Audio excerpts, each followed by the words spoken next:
कितने मार्क्स का पार्ट आया तुम लोगों के हाथ में? 30 मार्क्स का। कितने मार्क्स? हाँ वही। अब अगर डायरेक्ट टैक्स है इतनी मोटी बुक है, कस्टम्स की अलग बुक आएगी, 3 नोट्स है टैक्स के, फिर कंपेयर करना कौन सी सबसे मोटी है।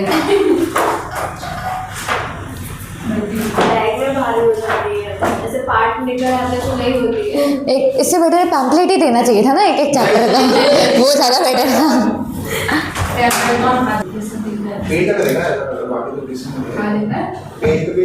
Chapter 14 that is RERA, real estate.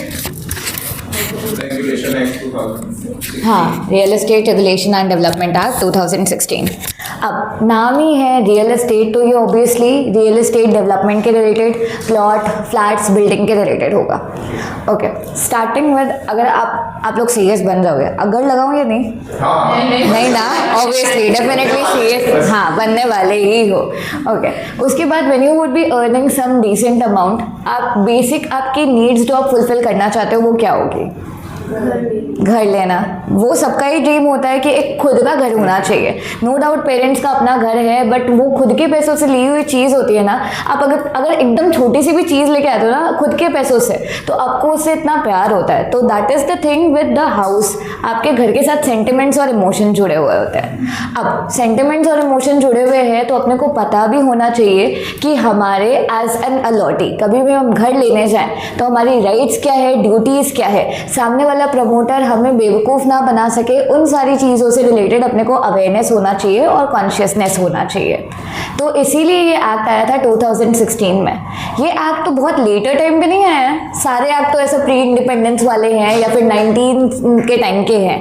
ये 2016 में आया। उससे पहले भी रियल एस्टेट के रिलेटेड ऐसा नहीं है कि आज डिस्प्यूट हो रहा है, हमेशा से डिस्प्यूट होते ही रहते हैं, जहाँ पे प्रमोटर हम सबको उल्लू बनाता रहता है। 1 साल में 2 साल में पोजेशन मिल जाएगा। जब भी आप पूछने जाते हो अभी तो भैया कंस्ट्रक्शन बंद हो गया था, ये स्ट्राइक थी, वो स्ट्राइक थी, काम नहीं हुआ, इनकम्प्लीट काम था।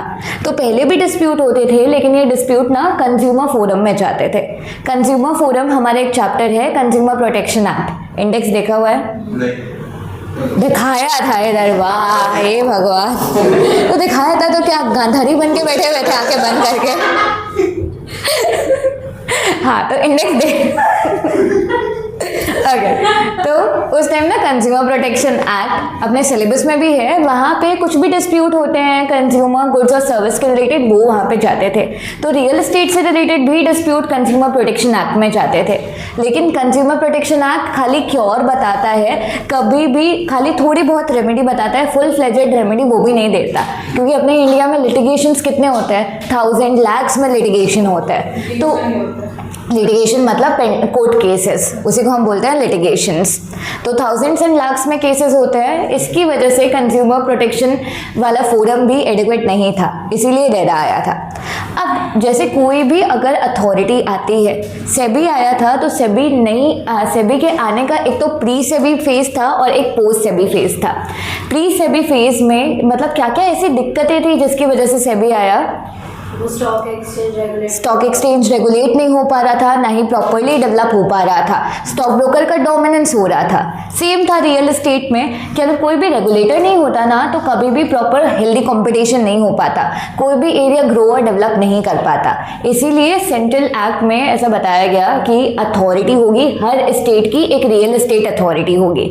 जैसे गुजरात की real estate authority Gujarat RERA, Maharashtra की रियल एस्टेट अथॉरिटी अलग होगी, दैट इज महारेरा। तो एक्ट तो सेंट्रल लेजिस्लेशन है, बट उसी में बोला गया है कि हर स्टेट के पास पावर्स है रियल एस्टेट के रिलेटेड अपने रूल्स बना सके, फॉर्म कर सके। आप लोगों का किसी का भी कभी भी कोई भी बिल्डर या प्रमोटर के साथ काम पड़ा है लाइफ में? कभी फ्लैट देखने गए हो या किसी के साथ गए हो? देखने गए हो? कभी रेट नेगोशिएशन ऐसा कभी सुना है उसके मुंह से, ये इतने का फ्लैट है या कैसा? हाँ, सारे एक जगह पे बैठ के हाँ, सब एक जगह बैठ के आपको बताते हैं अच्छा 1 करोड़ का फ्लैट है, आपको चाहिए रजिस्ट्रेशन प्राइस और उसमें हाँ वो सारी चीज़ें डिस्कस करते हैं। तो इन जनरल क्या होता है, ऐसा बताएंगे 1 करोड़ का फ्लैट है, आप अगर और इंटरेस्टेड हो ना कि बस आपके लिए डील है, हम 5 लाख कम करवा देंगे, सामने वाली पार्टी से नेगोशिएट करवा देंगे, जबकि वो तो दोनों साइड से कमीशन लेते ही है, और कैसे फील कराते हैं जैसे बस हमारे लिए वो मरे जा रहे, इतने सगे हैं हमारे, वैसा। तो बहुत दिक्कतें होती है। ऐसा नहीं है कि आपको 1 साल या 2 साल में बोला उन्होंने पेपर पे कि पोजीशन दे देंगे तो मिल ही जाती है, लेकिन एक अथॉरिटी होने के बाद ना, अभी अगर कोई प्रमोटर विद इन टाइमलाइन काम नहीं कर रहा तो आपको कंपनसेशन दिलवाना अथॉरिटी का काम है। प्रमोटर ढंग से काम नहीं कर रहा तो एक प्रमोटर से पूरा का पूरा प्रोजेक्ट उठा के दूसरे प्रमोटर को भी अथॉरिटी दे सकती है। तो ये सारे अपने राइट्स हैं इस पूरे एक्ट में, अपने देखेंगे यही चीज़ है।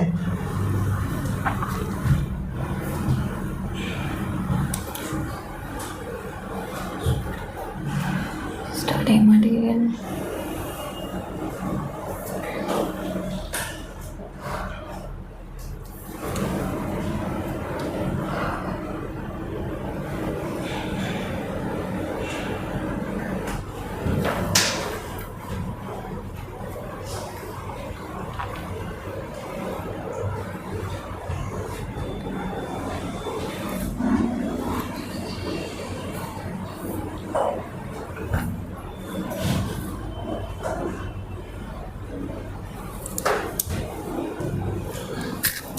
पेज नंबर कौन सा है? 97 और 87? ओके।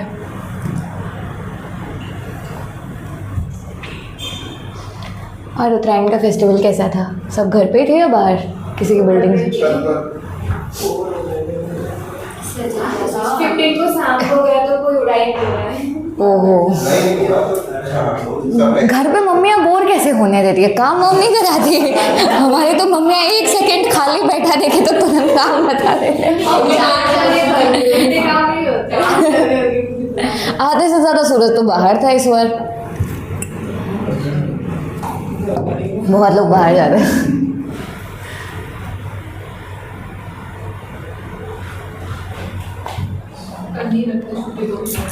नहीं अच्छा हो रहा 327 ओके। आज भी जो तो इधर है जब इसे चले जाएंगे चलानी पड़ेगी ना, चलानी नहीं पड़ेगी, चलानी नहीं है पड़ेगी ना, पड़ी है घर पे तो बहुत मजबूरी है हाँ,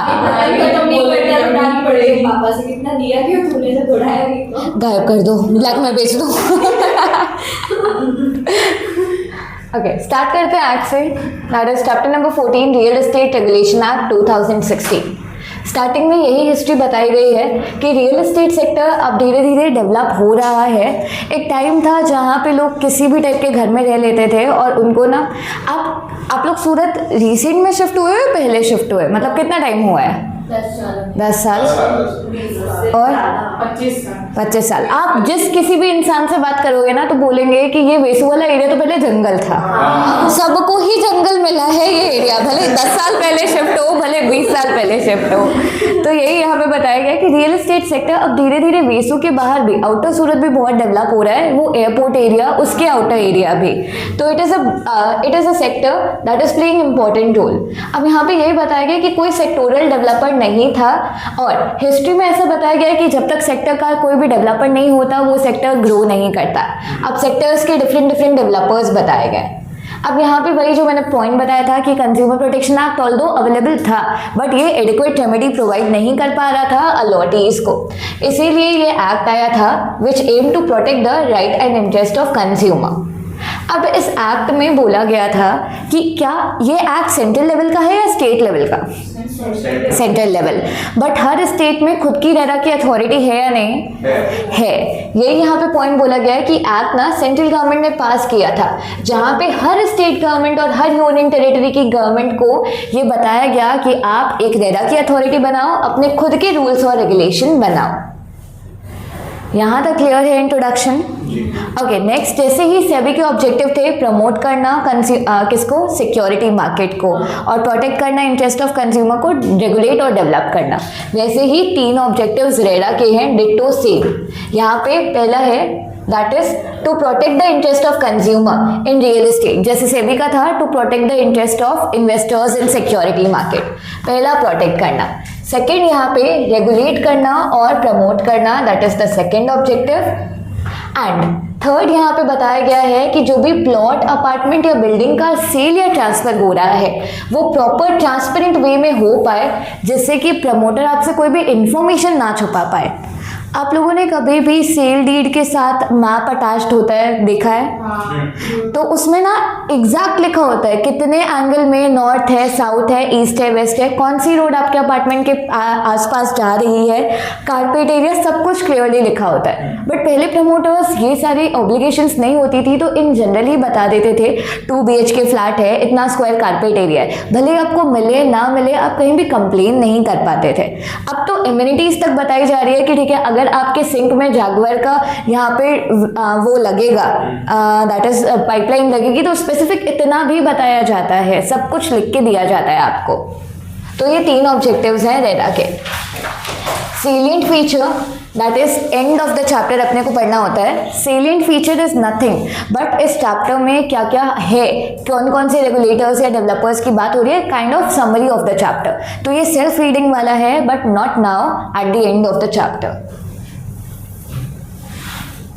एडवांटेजेस ऑफ रेरा, एक अथॉरिटी आने के बाद कौन कौन से एडवांटेजेस हैं एक्ट आने के बाद? Reduction in litigation, number of cases reduce हुए हैं क्योंकि कंज्यूमर प्रोटेक्शन फोरम में नहीं जाके सीधा एक स्पेसिफिक अथॉरिटी रियल एस्टेट का ही केस सॉल्व करवा रही है, तो वो फटाफट केस सॉल्व कर सकती है।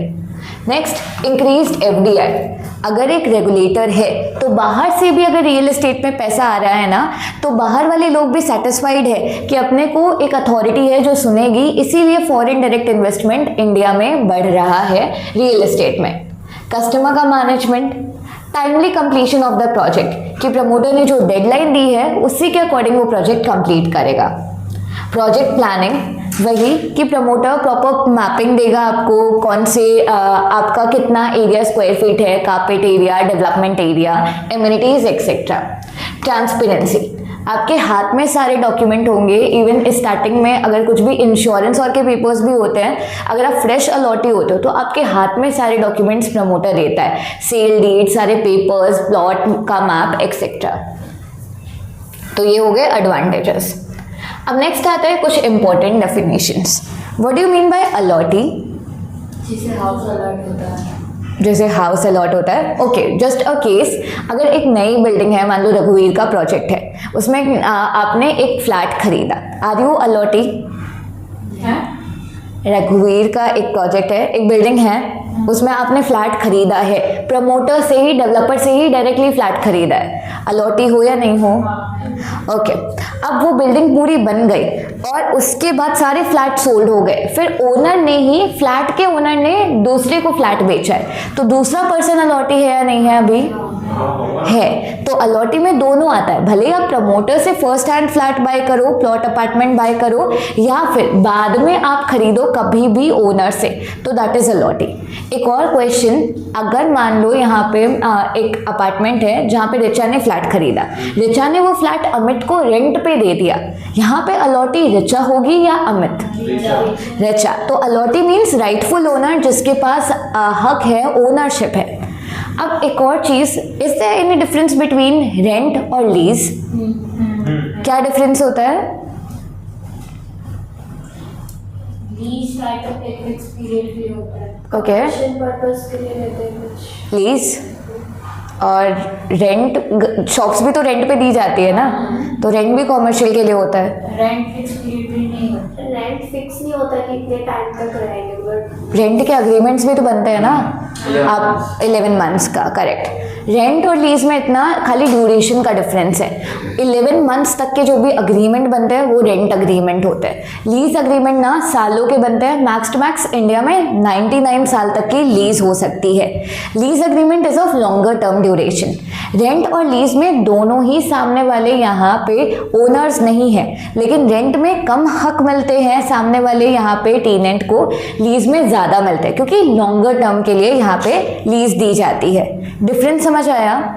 रेंट अग्रीमेंट इंडिया, आप लोग अपने पापा से भी पूछना अगर उनकी शॉप्स रेंट पे हैं या वो रेंट पे दे रहे हैं अपनी शॉप्स या कुछ भी, तो 11 मंथ से ज़्यादा के रेंट के अग्रीमेंट बनते ही नहीं है। जैसे 11 महीने हुए वैसे ही आपको वापस रिन्यू करवाना पड़ेगा, फ्रेश रेंट अग्रीमेंट बनवाना पड़ेगा। तो ये डिफरेंस है। अब लीज में अगर मान लो यहाँ पे मेरी प्रॉपर्टी है, मैंने यहाँ पे अमित को रेंट पे दे दी, अलॉटी कौन हुई? मैं स्टिल यहाँ पे मैं अलॉटी हुई, अमित अलॉटी नहीं हुआ। लेकिन अगर यही मेरी प्रॉपर्टी मैंने भव्या को लीज पे दे दी तो भव्या के पास थोड़े एक्स्ट्रा राइट आ जाते हैं, तो भव्या इस केस में अलॉटी हो जाती है। डिफरेंस समझ आया? हमेशा ओनर ही अलॉटी होता है और रेंट वाला पर्सन अलॉटी नहीं होता। बट अगर आपने सामने लीज पे प्रॉपर्टी दी है तो लीज होल्डर अलॉटी हो जाएगा। Just read the definition.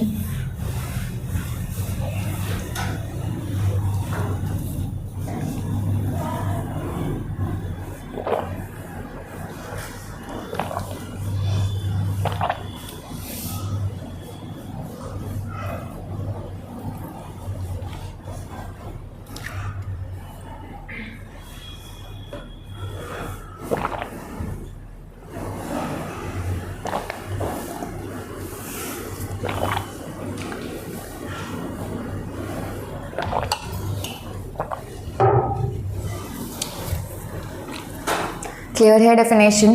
किसी भी वर्ड में डाउट है? यश रीड कर ले। ओके, नेक्स्ट यहाँ पे एक केस है which include real estate. Okay, दो टाइप के क्रेडिटर्स होते हैं, एक होता है financial creditor and next is operational creditor.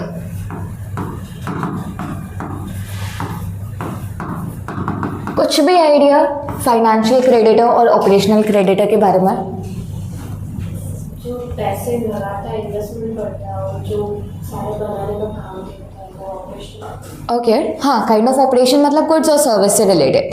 But मान लो मैंने यहाँ पे निशा से 5 लाख रुपए लिए, उधार पे लिए, तो निशा मेरी कौन सी टाइप की क्रेडिटर हुई? Financial creditor. तो फाइनेंशियल क्रेडिटर में 2 पर्सन के बीच में एक पर्सन पहले मनी देता है दूसरे पर्सन को और फिर इस पर्सन की ऑब्लिगेशन बनती है टू रिटर्न। तो अब ये वाला जो पर्सन है ये कौन सा हो गया? फाइनेंशियल क्रेडिटर हो गया। इतना पार्ट क्लियर है? अब नेक्स्ट आता है ऑपरेशनल क्रेडिटर। ऑपरेशनल क्रेडिटर का मतलब है, मान लो आप लोग ना एज अ सीएस किसी भी कंपनी में काम कर रहे हो, आपने 1 महीने काम किया, सामने वाली कंपनी को हिसाब से आपकी सैलरी दे देनी चाहिए थी, लेकिन उसने आपकी सैलरी नहीं दी। क्या आपको कंपनी से पैसे लेने बाकी है? क्या आपने पहले कंपनी को पैसे दिए थे? नहीं। तो आप फाइनेंशियल तो हुए नहीं ना, क्योंकि आपने पहले दिए नहीं थे, इसीलिए, लेकिन फिर भी आपको लेना बाकी है। तो उस केस में आपने क्या दिया कंपनी को? गुड्स या सर्विसेज दिए, उसके अगेंस्ट पैसे आपके बाकी है, तो आप इधर क्या हो गए? ऑपरेशनल क्रेडिटर हो गए। तो ऑपरेशनल क्रेडिटर ये फर्स्ट ट्रांजैक्शन और ये सेकेंड, इसमें ऑब्लिगेशन टू रिटर्न। लेकिन अगर ऑपरेशनल क्रेडिटर आता है तो सबसे पहले आप एक पर्सन को या तो सर्विस प्रोवाइड करते हो या फिर गुड्स प्रोवाइड करते हो और उसके अगेंस्ट में उस पैसे को आपको मनी रिटर्न करना होता है, और वो रिटर्न नहीं करता तो आप कौन से हो? ऑपरेशनल क्रेडिटर हो। ये पहला कंडीशन और ये सेकेंड कंडीशन। यहाँ तक एक बार समझ लो वापस, और नोट डाउन करना है तो नोट डाउन कर लो अपनी लैंग्वेज में।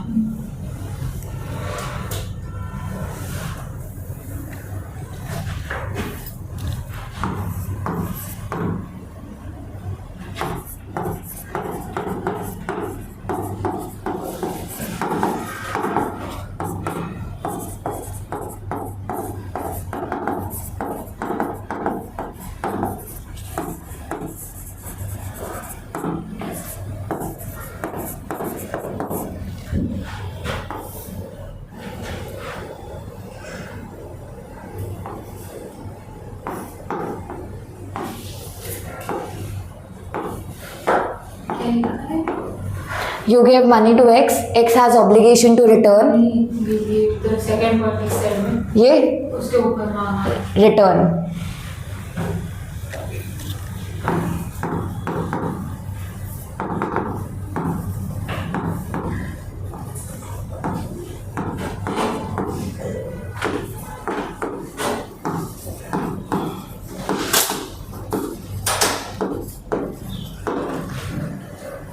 सेकेंड एग्जाम्पल में आपकी 1 महीने की सैलरी ड्यू है तो आप अपने एम्प्लॉयर के लिए ऑपरेशनल क्रेडिटर हुए।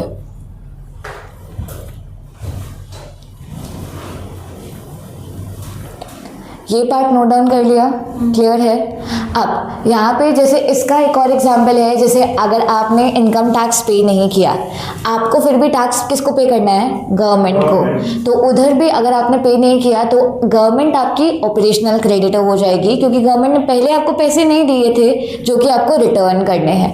गवर्नमेंट ने आपको सर्विसेज या फिर सर्विसेज प्रोवाइड की है in the term of government services, उसके अगेंस्ट आप इनकम टैक्स पे कर रहे हो वैसा। ओके, इधर एक पॉइंट आता है, रियल एस्टेट में क्या होता है, हम ना रियल एस्टेट में जो कि डेवलपर है,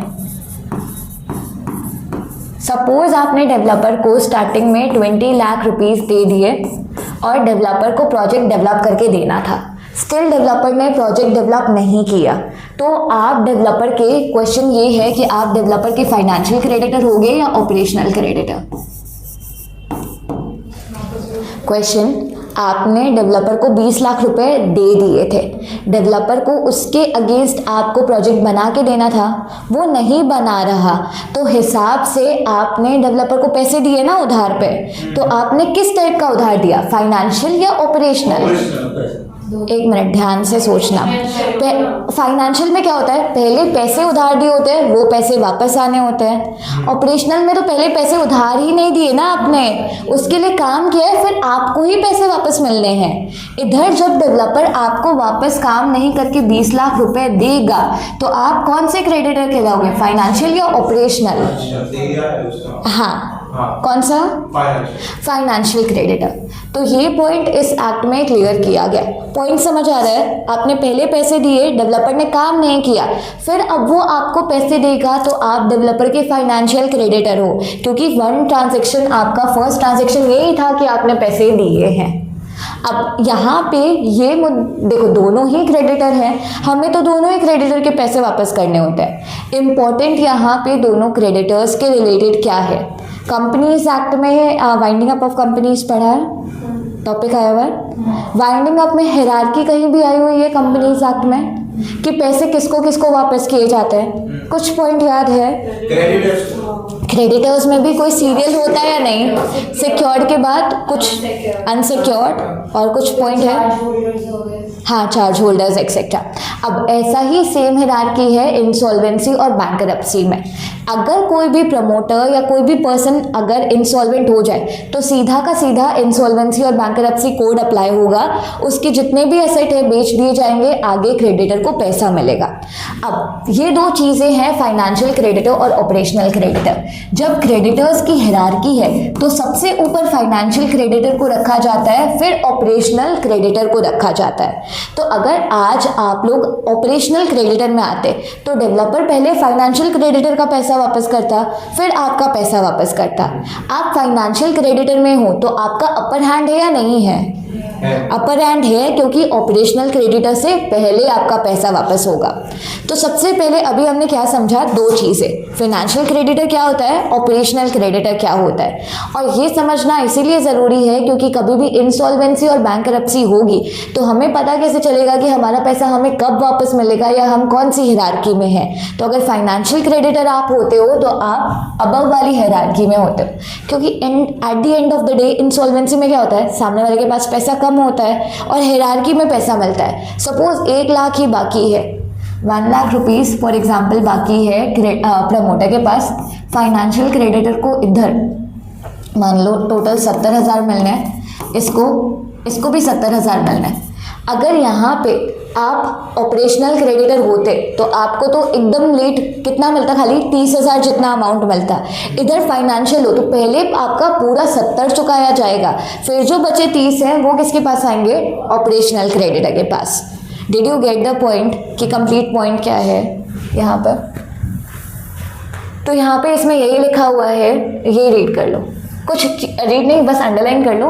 रियल एस्टेट का जो भी अलॉटी है वो फाइनेंशियल क्रेडिटर के डेफिनेशन में आता है और इसको स्टार मार्क कर लो। इसके रिलेटेड केस भी आ सकता है, कि मान लो डायरेक्टली बता दिया कि अलॉटीज़ है, प्रमोटर बैंकरप्ट हो गया, प्रमोटर को पैसे बाकी पे करने हैं, तो अलॉटी कौन सी हायरार्की में आएगा? क्या वो ऑपरेशनल क्रेडिटर है या फाइनेंशियल क्रेडिटर? पहला ये क्वेश्चन पूछ सकते हैं। नेक्स्ट क्वेश्चन कि अगर फाइनेंशियल क्रेडिटर है तो क्या डिफरेंस हुआ ऑपरेशनल क्रेडिटर से जिससे उसको बेनिफिट मिलेगा, वैसा। अब नेक्स्ट डेफिनेशन है अपार्टमेंट। यहाँ पे ये अंडरलाइन नहीं है but that is a different definition. Apartment का मतलब क्या होता है? हाँ, रियल एस्टेट में अपार्टमेंट का मतलब कुछ भी, घर, प्रॉपर्टी, लैंड, मतलब अगर पूरा लैंड भी वेकेंट पड़ा है ना, उसको आप अपार्टमेंट बोल सकते हो। अब अगर लैंड में खाली एक दीवार भी बनी हुई है, अपार्टमेंट। कॉमर्शियल भी अपार्टमेंट में आएगा, रेजिडेंशियल भी अपार्टमेंट में आएगा, भले वो सेमी कॉमर्शियल, सेमी रेजिडेंशियल कुछ भी हो। तो ये अपार्टमेंट की एज सच कभी डेफिनेशन नहीं आएगी कि what do you mean by apartment, but अपने को समझना ज़रूरी है। अपार्टमेंट फिर block chamber, dwelling unit. Dwelling unit का मतलब हाँ, रहने वाला, जहाँ पे आप रहने वाला घर, उसको हम ड्वेलिंग बोलते हैं, dwelling house, where people reside या live. Flat, office, showroom etcetera. अब उसी का यहाँ पे पूरा का पूरा बताया गया है। Residential, commercial, offices, business activity specified. Next आता है carpet area. Carpet area word तो सबने सुना ही होगा। कारपेट एरिया का मतलब क्या होता है? टोटल जो एरिया होता है उसमें करेक्ट, कारपेट एरिया का मतलब नेट यूजेबल एरिया।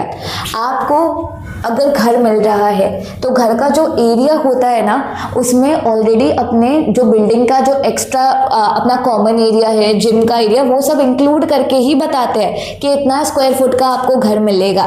लेकिन कारपेट एरिया का मतलब आपको जितना एरिया बताया है उसमें से आप कितना एरिया यूज़ कर सकते हो, वो आपके खुद के पर्सनल यूज़ का एरिया, यूजेबल एरिया। अब सपोज एक घर है, घर में बेसिकली ये जो इतनी मोटा है कि मान लो आउटर यहाँ पे दीवार है, ये दीवार, क्या ये बहुत इंपॉर्टेंट है एक घर के लिए? ऑब्वियसली बहुत इंपॉर्टेंट है। और ये ब्लॉक्स, ये वॉल्स कौन सी होगी? घर की आउटर वॉल्स। तो ये वॉल के नीचे का एरिया, क्या आप वॉल को उठा के नीचे झाड़ू साफी करते हो? नहीं ना, ऑब्वियसली। तो ये एरिया ना आपका यूजेबल हुआ या नहीं हुआ, तो ये एरिया को तो हटा ही दो। तो सबसे पहले कारपेट एरिया में एक्सटर्नल वॉल का एरिया माइनस हो जाएगा। अब एक और चीज़, जो इंटरनल एरिया है, क्या आप उसमें वॉल्स कम ज़्यादा अपने हिसाब से कर सकते हो? कर सकते हो। अब भले ही आप एक भी वॉल ना रखो, भले ही आप एक पूरे अपार्टमेंट में भले आप इतने सारे रूम्स बना दो, बिल्डर को कोई लेना देना नहीं है। तो ये सारी वॉल्स तो आप कस्टमाइज कर सकते हो। तो इनका एरिया इंक्लूड होना चाहिए या नहीं? इनका तो होगा ही ना। हाँ, इनका कारपेट एरिया में इंक्लूड होगा एरिया। अभी हमने एक्सक्लूड किसका किया? बाहर वाली वॉल का एरिया एक्सक्लूड होगा, लेकिन अंदर वाली जो इंटीरियर वॉल है that is dependent upon allottee, तो ये एरिया कारपेट एरिया में इंक्लूड होगा। ऐसा अगर जैसे ये पूरा का पूरा इग्नाइट है, ठीक है, आसपास वाली वॉल का एरिया इंक्लूड नहीं होगा कारपेट एरिया में, लेकिन ये जो वॉल है, मिड वाली वॉल पार्टीशन, उसके नीचे का एरिया हम इंक्लूड करेंगे। अब उसके बाद कुछ एरिया को हम एक्सक्लूड करते हैं। जैसे कि आप लोगों ने अपनी बिल्डिंग में देखा होगा कि एक पतला सा एरिया जहाँ से पाइप जाते हैं, ड्रेनेज पाइप और एक्सेट्रा, वो सारी चीज़ें जाती है, वो सारी बिल्डिंग में होता है। केबल के तार, ड्रेनेज के पाइप, लिफ्ट का कुछ भी तार, वो सारी चीज़ें जा रही होती है। वो कारपेट एरिया में इंक्लूड नहीं होगा, क्योंकि आप यूज़ उसको कर नहीं पाओगे एज सच, तो दैट इज़ नॉट इंक्लूडेड। अब दो टाइप की बालकनी होती है, एक एक्सटीरियर बालकनी होती है, एक इंटीरियर बालकनी। सपोज ये आपका पूरा का पूरा प्लॉट है, आपने अगर ऐसे रूम बनाया और इसी प्लॉट में आपने बाहर से बालकनी बना दी, तो ये प्लॉट के अंदर का ही तो एरिया है ना, तो इस बालकनी को ऑब्वियसली इंक्लूड करेंगे, दैट इज इंटीरियर बालकनी। लेकिन अगर यही प्लॉट है और आपने प्लॉट का ये एरिया उसके बाहर एक्स्ट्रा बालकनी बना दी, तो that is exterior balcony. Suppose आपका 10th फ्लोर में घर है, अपने रूम के आगे थोड़ा सा आपने बालकनी का एरिया निकाल दिया, उसको हम कारपेट एरिया में इंक्लूड नहीं करेंगे, क्योंकि वो एरिया थोड़ा ना मिल रहा है, आपने जस्ट थोड़ा सा एक्सटेंशन ही किया है, और वो भी बाहर इन एयर एक्सटेंशन किया है। पॉइंट समझ आ रहा है? अगर अंदर के साइड एक्सटेंशन होता तो वो अपना एरिया में मिलता ही, लेकिन बाहर के साइड एक्सटेंशन है एक्सटीरियर बालकनी, उसको हम इंक्लूड नहीं करेंगे। अब एक बार हम डेफिनेशन देख लेते हैं कारपेट एरिया की। It means net usable floor area of any apartment. क्या क्या एक्सक्लूड करेंगे? पहला हम क्या एक्सक्लूड कर रहे थे? एक्सटीरियर वॉल्स का एरिया, वो हटा दो आप। उसके बाद एरिया अंडर सर्विस शाफ्ट, जो मैंने बताया था जहाँ पे पाइप्स जाते हैं, लिफ्ट लाइन्स जाती है, उसको हम सर्विस शाफ्ट बोलते हैं। नेक्स्ट है एक्सक्लूसिव बालकनी और veranda area and exclusive open terrace area, इनको भी हम हटाते हैं। एक्सक्लूसिव बालकनी या वरांडा एरिया मतलब जो हम एक्स्ट्रा एड ऑन करते हैं, खाली बालकनी का एरिया या खाली बाहर का एड ऑन वरांडा एरिया, वो सारी चीज़ें हटाए। ओपन टेरेस का एरिया भी कारपेट एरिया में नहीं आता। जैसे आपका अगर 2 फ्लोर का घर है तो कितना, एक फ्लोर का अगर एरिया 1000 स्क्वायर फीट है तो दोनों फ्लोर का कारपेट एरिया कितना होगा? 2000। और उसके ऊपर टेरेस तो होता ही है, ओपन टेरेस, तो ऐसा नहीं है 3000 स्क्वायर फीट का हमने कारपेट एरिया मान लिया। एक फ्लोर का एरिया 1000, दूसरे फ्लोर का एरिया 1000, तो उसमें अगर ओपन टेरेस है तो उसका हम कारपेट एरिया इंक्लूड नहीं करेंगे। लेकिन अगर टेरेस में कुछ भी कंस्ट्रक्शन है तो कंस्ट्रक्शन वाले एरिया को हम कारपेट एरिया में ले लेंगे। बट क्या क्या इंक्लूड होगा? Covered by internal partition wall of the apartment, जो एक्सप्लेन किया था कि इंटरनल वॉल्स अपने हिसाब से हम कस्टमाइज कर सकते हैं। अब इसको कट कर दो, एक्सप्लेनेशन इज नॉट रिक्वायर्ड। अब रियल एस्टेट में ना प्रमोटर या डेवलपर को 3 टाइम सर्टिफिकेशंस की रिक्वायरमेंट होती है। सबसे पहले जब उसको प्रोजेक्ट स्टार्ट करना है तो स्टार्ट करने से पहले आपको एक सर्टिफिकेट की रिक्वायरमेंट होगी, उसको हम क्या बोलेंगे? कुछ आइडिया? कमेंसमेंट सर्टिफिकेट, हाँ लिखा हुआ है। तो कमेंस करना मतलब स्टार्ट करना। अगर आप प्लॉट को खरीदने भी चाहते हो या कुछ भी काम करना चाहते हो, सबसे पहले एक कमेंसमेंट सर्टिफिकेट लाना पड़ेगा अथॉरिटी से। प्लॉट फिनिश हो गया, सारा कंस्ट्रक्शन कंप्लीट हो गया। सेकेंड सर्टिफिकेट कंप्लीशन सर्टिफिकेट, कि हमारा कंस्ट्रक्शन खत्म हो गया है। क्या घर कंस्ट्रक्ट हो गया है, क्या आप तुरंत का तुरंत उसमें रहने जा सकते हो? क्या चाहिए अपने को? हाँ, एनओसी चाहिए, ओके। लेकिन अगर मान लो पूरा एनओसी भी मिल गया, लेकिन एनओसी किसके बेसिस पे मिलता है? घर में कौन सा है? अरे नो ऑब्जेक्शन ना, आपको अथॉरिटी की साइड से ही चाहिए होता है, ये जो रेरा के साइड से ही चाहिए होता है। अब जैसे कमेंसमेंट हो गया, कंप्लीशन हो गया, फिर भी आप क्या नेकेड फ्लैट में और कुछ रिक्वायरमेंट्स होती है अपने? हाँ, अब फर्नीचर के लिए यार पैसे दिए, ओके ठीक है, बिल्डर को पैसे दिए। क्या तुम लोगों को लाइट, इलेक्ट्रिसिटी, सैनिटेशन कुछ नहीं चाहिए? पानी आए नहीं आए? नहीं, construction is different thing. Construction मतलब आपको दीवारें बना के दे दी है, उसके बाद भी और काम होता है, इलेक्ट्रिसिटी का फिटिंग का काम, अपने वॉश बेसिन में पानी आ रहा है या नहीं आ रहा, वो कंस्ट्रक्शन के अंदर नहीं आएगा। हम तो उसमें गिनते हैं। नहीं, वो अलग है। कंप्लीशन, अगर फ्लैट कंप्लीट हो गया है दैट मीन्स कि आपका कंस्ट्रक्शन कंप्लीट हुआ है, मतलब आपकी दीवारें खड़ी हो गई है, सब कुछ वो कवर्ड है। लेकिन उसके बाद ये लाइटिंग्स हो गई, फिटिंग्स हो गई, गैस लाइन हो गई, इलेक्ट्रिसिटी हो गई, वो सब कराने के बाद ही एक इंसान, आम इंसान, आप लोगों को छोड़ के, क्योंकि आप लोग सब सेम ही समझ रहे थे, आम इंसान उसके बाद रह सकता है घर में। तो अगर वो काम भी फिनिश हो जाता है ना, तो घर को सर्टिफिकेट दिया जाता है, ऑक्यूपेंसी सर्टिफिकेट। मतलब आप सेल कर सकते हो, कोई भी पर्सन आके उसको ऑक्यूपाई कर सकता है। 3 सर्टिफिकेट्स यहाँ पे लिखे होंगे, रीड करो। Commencement, completion and occupancy. Ma'am आपने कंप्लीशन सर्टिफिकेट तो हमारा पूरा घर बन गया, तो ऑक्यूपेशन का मतलब तो हमने ये समझा था कि आके रहने लग गए लोग। चलो अभी रीड करो लैंग्वेज के साथ, फिर डिसाइड करना लोगों को कब बुलाना है घर में। नहीं बुलाना। इतना क्या कर दिया रिश्तेदारों ने। उसका अलग सेशन लेते हैं। नहीं, ये वीडियो नहीं, फिर वीडियो रिकॉर्डिंग नहीं करेंगे ना, क्योंकि पेरेंट्स के हाथ लग गया तो फिर अरे खत्म ही नहीं होगा, कुछ करते रह जाओ। क्या सबके रिश्तेदार ही बिचेस होते हैं? हम भी किसी के रिश्तेदार होंगे।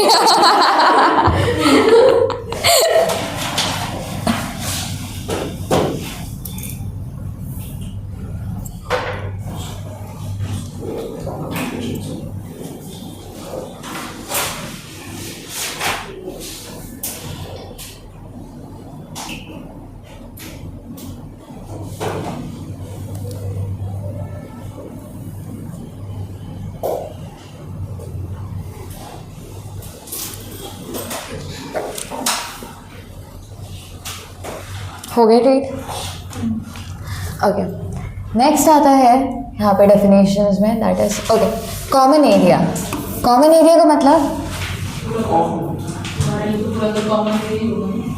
बाकी का एरिया सब कॉमन होगा। एग्जाम्पल क्या है? लिविंग और जो वो है बताया था वायरस हाँ, उतना ही एरिया कॉमन है। सकते हैं। हाँ, तो कॉमन एरिया मतलब आप यहाँ पे एज सच डायरेक्टली एग्जाम्पल्स ही दिए गए हैं, तो कॉमन एरिया हाँ वो इंटायर लैंड कॉमन एरिया नहीं। यहाँ पे एक बार डेफिनेशन में लिखना, common area means area where allottees have undivided interest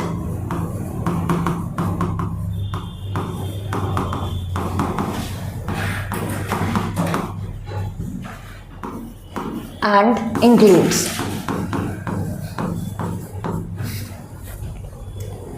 by chance अगर कॉमन एरिया की डेफिनेशन आए तो इतना लिखोगे, फिर ये सारे एग्जाम्पल्स हैं।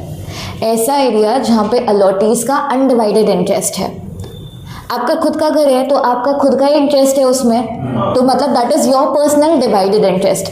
बट बहुत सारे अलॉटीज का अगर अनडिवाइडेड इंटरेस्ट होता है, जैसे लिफ्ट है, प्लेग्राउंड है, जिम का एरिया है, हाँ नीचे जो स्टेयरकेसेस जाते हैं, लॉबीज है, basement, terrace, park, play area, open parking area, and के बाद क्या था? कहाँ पे एंड इंक्लूड्स, उसके बाद ये सारे एग्जाम्पल्स ही हैं।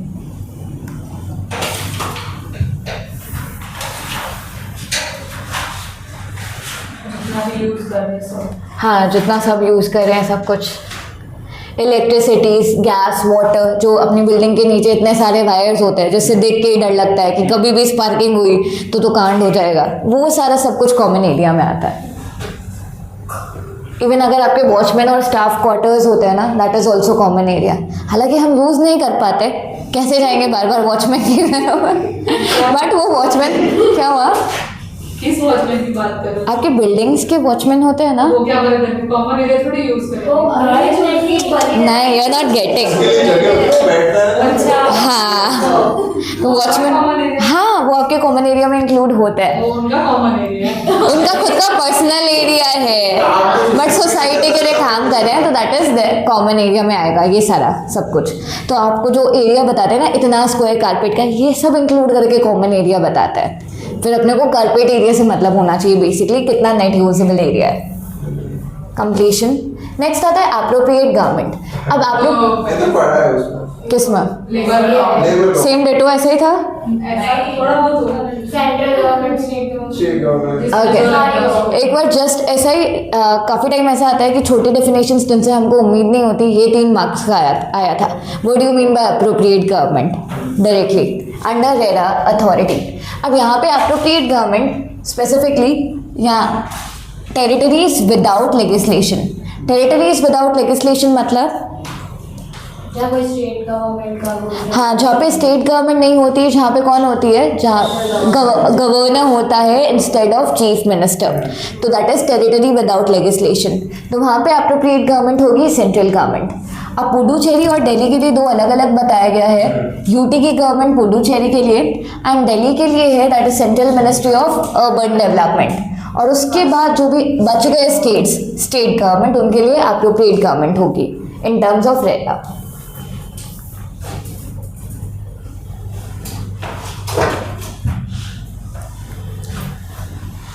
अब यहाँ पे बताया गया है कि जो अप्रोप्रिएट गवर्नमेंट है, मतलब अगर हम गुजरात की बात करें तो गुजरात के लिए अप्रोप्रिएट गवर्नमेंट कौन होगी? गुजरात की government. For the states appropriate government उनकी स्टेट गवर्नमेंट। अब अप्रोप्रिएट गवर्नमेंट की रेरा में कौन कौन सी रिस्पॉन्सिबिलिटीज है, विदाउट रीडिंग सेक्शंस यहाँ पे रीड करना, सेक्शंस को एक बार इग्नोर करना as per this section of the act.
Okay, यहाँ पे कुछ नए वर्ड्स आए होंगे। एक तो सिलेक्शन कमेटी वर्ड आया होगा और एक यहाँ पे था सेंट्रल एडवाइजरी काउंसिल। ये इस चैप्टर में आगे स्पेसिफिक बताए जाएंगे, बट यहाँ पे कुछ रीड करके समझ आया। ये सिलेक्शन कमेटी क्या है? जो ऑफिसर की वो पोस्ट और वो बताएंगे कि उस पोस्ट के अकॉर्डिंग ऑफिसर हाँ तो की वो क्वालिफिकेशन। हाँ, तो सिलेक्शन कमेटी क्वालिफिकेशंस भी बताएंगे, बट लोगों को रिकमेंड भी करेंगे कि ये सारे पैनल ऑफ पीपल है जो कि डिफरेंट ऑफिसर्स की कैटेगरी में अपॉइंट हो सकते हैं। तो अथॉरिटी सिलेक्शन कमेटी को ये सारे रिकमेंडेशंस देख के आगे लोग नोटिफाई करेगी या फिर अपॉइंट करेगी। सेंट्रल गवर्नमेंट के पास खुद की एक सेंट्रल एडवाइजरी काउंसिल है जो कि रियल एस्टेट के रिलेटेड सेंट्रल गवर्नमेंट को time to time development legislation में कब क्या चेंजेस लाने हैं उनका रिकमेंडेशन बताएगी। ओके, आज के लिए इतना ही रखते हैं इसमें। कंटिन्यू करें? करो करो, बाद में आखिर में लास्ट में खींचोगे बहुत ज़्यादा तो तब कंटा लगेगा। Okay, next topic that is registration. अब रजिस्ट्रेशन में यहाँ पे बताया गया है कि प्रोजेक्ट सबसे पहले आपको क्या चाहिए होता है? कमेंसमेंट सर्टिफिकेट चाहिए होता है एक प्रमोटर को। अगर प्रमोटर के हाथ में कमेंसमेंट सर्टिफिकेट नहीं है तो उस केस में प्रमोटर उस प्रोजेक्ट का एडवर्टीजमेंट भी नहीं कर सकता। एडवर्टीजमेंट अगर प्रोजेक्ट का करना होता है या फिर इनडायरेक्टली बताना होता है मार्केट में प्रोजेक्ट आ रहा है तो भी आपको कमेंसमेंट सर्टिफिकेट की नीड होती है। एडवर्टीजमेंट करने को हम क्या बोलते हैं? Soft launch. और वही अगर पूरा का पूरा प्रोजेक्ट कंप्लीट होता है फिर आप लॉन्च करते हो दैट इज हार्ड लॉन्च। तो यहाँ पे वही स्पेसिफिक पहले पॉइंट में बताया गया है कि इंडिया में बहुत सारे डेवलपर्स की ये कॉमन प्रैक्टिस है कि प्रोजेक्ट में जब तक अप्रूवल नहीं मिलता उससे पहले ही आप प्रोजेक्ट को सॉफ्ट लॉन्च कर लेते हो या फिर प्री लॉन्च कर लेते हो। और प्री लॉन्च में आप बायर्स को कैसे अटेम्प्ट करते हो कि फटाफट रजिस्ट्रेशन करवा लो, अर्ली रजिस्ट्रेशन में हम आपको डिस्काउंट देंगे, कम वैल्यू पे आपको आपका फ्लैट अलॉट करवा देंगे और उसी चीज़ में बायर्स फंस जाते हैं। और यहाँ पे कोई भी रजिस्ट्रेशन नहीं हुआ तो क्या अथॉरिटीज़ के पास कुछ प्रमोटर्स का या डेवलपर्स का कुछ भी प्रूफ होगा या कुछ भी होगा? नहीं होगा। तो प्रमोटर्स अगर अपना पैसा लेके भी भाग जाए ना तो हम किसको पकड़ेंगे? तो यहाँ पे दिक्कत हो जाती है कि अगर बायर्स को यहाँ पे पता नहीं होता अपने राइट्स के बारे में और वो सॉफ्ट लॉन्च में जस्ट डिस्काउंट के चलते रजिस्ट्रेशन करवा ले, फिर अपना पैसा अगर लेके सामने वाला प्रमोटर चला भी गया ना तो अथॉरिटीज़ भी कुछ नहीं कर पाएगी। इसीलिए अथॉरिटीज़ ने बोला है कि पहले आप कमेंसमेंट से पहले हमसे अप्रूवल लो, फिर ही आप इवन एडवर्टीजमेंट भी उसके बाद करोगे। But if it is from a developer who is unscrupulous और a fly by night operator. Unscrupulous मतलब fake, fictitious. Fly by night मतलब रातों रात पैसे लेके भाग जाने वाला। It carries a greater risk.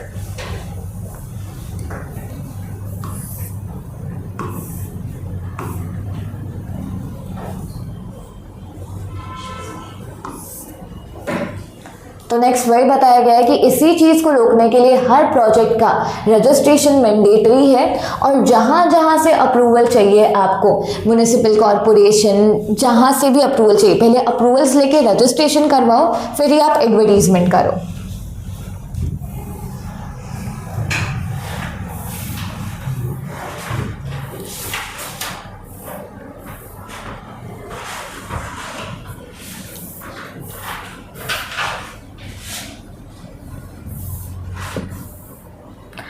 Again page number 333 पे आना।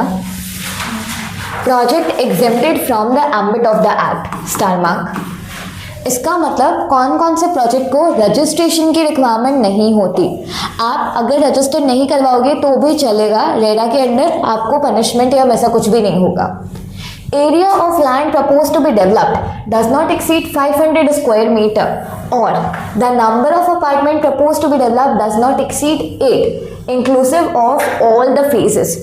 सबसे पहले हमें ये समझना होगा कि प्रोजेक्ट ना एज अ होल भी आ सकता है और फेजेस में भी आ सकता है। फेजेस में आने का मतलब क्या है? पहले कंस्ट्रक्शन करेंगे फिर मतलब पहले बिल्डिंग बनेगी फिर दूसरी बिल्डिंग बनेगी। हाँ, तो फेजेस में यही है कि एक अगर बड़ा प्रोजेक्ट है और उसमें 4 या 5 बिल्डिंग बनने वाली है तो सबको फेजेस में डिवाइड कर लिया।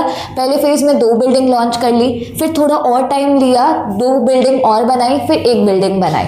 फेजेस में बनाना is it beneficial to promoter और नॉट? यस नहीं मतलब फेजेस में क्यों बनाया जाता है, बैक ऑफ द स्टोरी क्या है?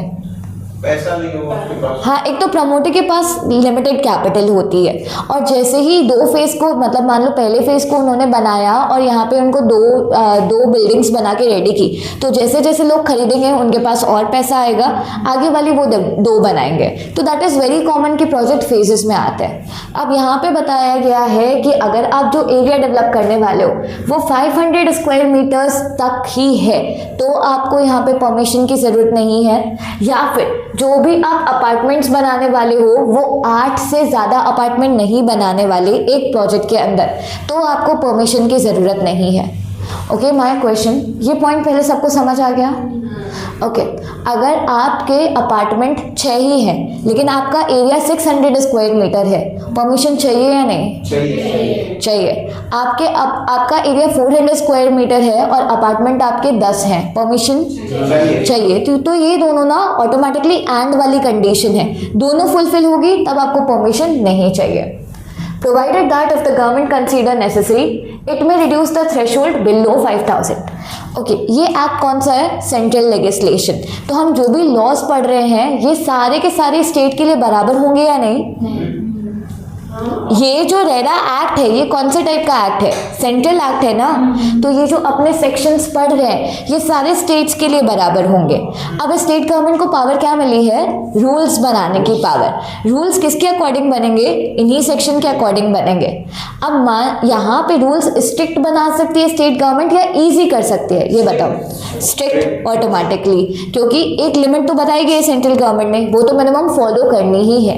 तो नीचे यही बताया गया है कि अगर स्टेट गवर्नमेंट को लगता है कि ये 5000 मीटर्स का एरिया कम कर दे, कि बोले कि 3000 तक, माय बैड, 500 का एरिया कम कर दे और बोले कि 300 तक का एरिया ही विदाउट परमिशन है, तो लिमिट स्ट्रिक्ट हुई या इजी? स्ट्रिक्ट हुई, तो वो करना अलाउड है। तो ये प्रोवाइडेड दैट में लिखा हुआ है, जस्ट रीड दैट।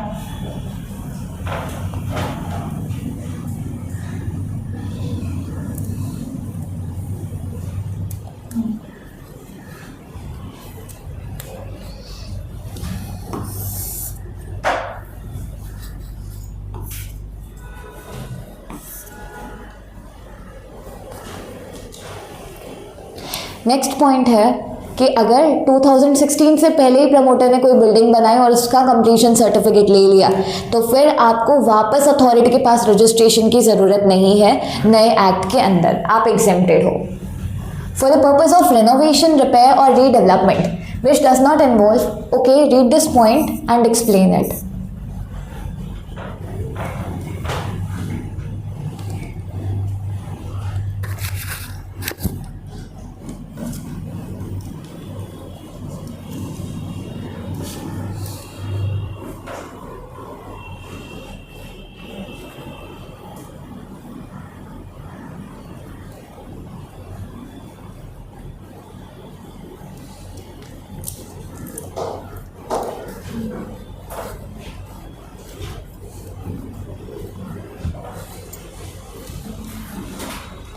कुछ पॉइंट समझ आ रहा है? एनीबॉडी? जहाँ एग्जिस्टिंग हाउस 1000 रुपये का है, सिर्फ रिनोवेशन और रिनोवेट उसके लिए किया जा रहा है, तो उसके लिए जरूरत नहीं है रजिस्ट्रेशन की।